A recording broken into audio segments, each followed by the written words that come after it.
About 6 months ago, I decided that I wanted to improve my game of tennis. I had taken a long break from playing tennis. It's one of the activities that give me great joy, and I decided that it was time to pick up the racket again and play. So what I did is I hired one of the local pros. Her name is Curran, and I started to play tennis. Because I had taken so much time off, I started very easy. I started with a half hour a week, and now I'm up to playing a couple of times a week.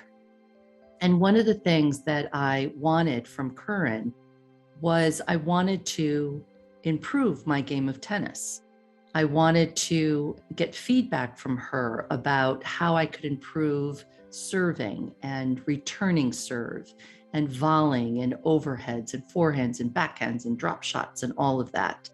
So I kind of came in with the baseline of my game, but then her job was to kind of elevate it to make it work better for me with less effort and be more efficient, and also to help me ensure that I was really implementing the best practices of the game of tennis.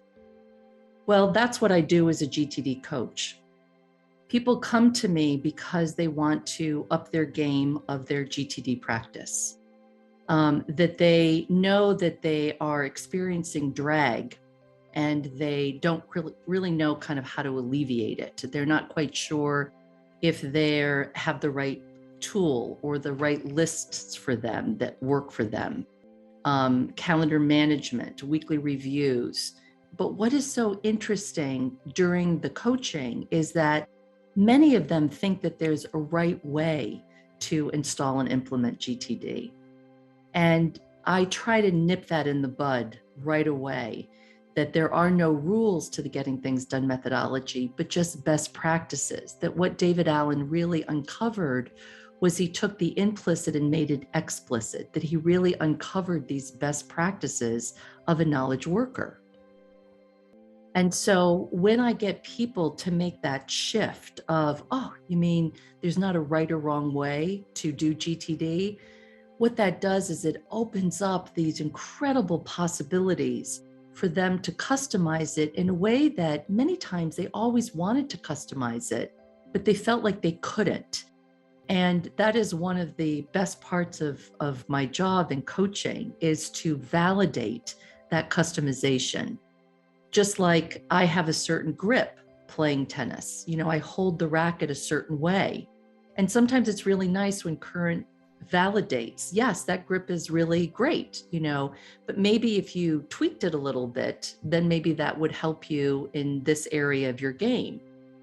And so I might try that out and I'll be like, that didn't quite work for me. I really kind of still like it this way. Or, wow, I love that. Thank you so much for that tip.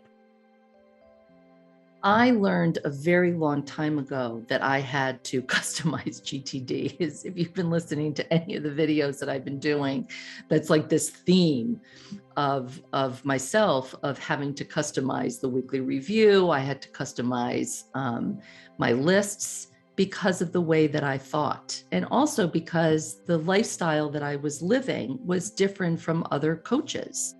I was the coach in the early years that was home.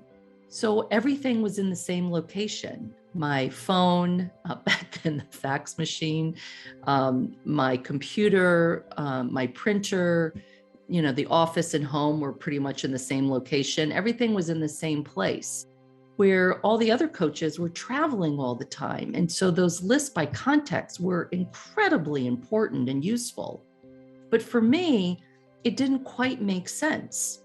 Yes, I loved the errands list. I mean, that organically made sense to me because when I was out and about, I just wanted to see those things that I needed to do when I was out of the house. So some context lists really made sense to me and some didn't. Like, for example, the computer list was always a little bit of a disconnect for me.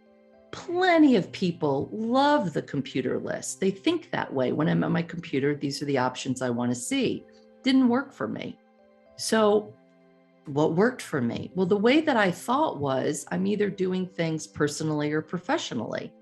So I had a next actions list personal and a next action list professional. And yes, it pulled me out of context, but for me, it worked.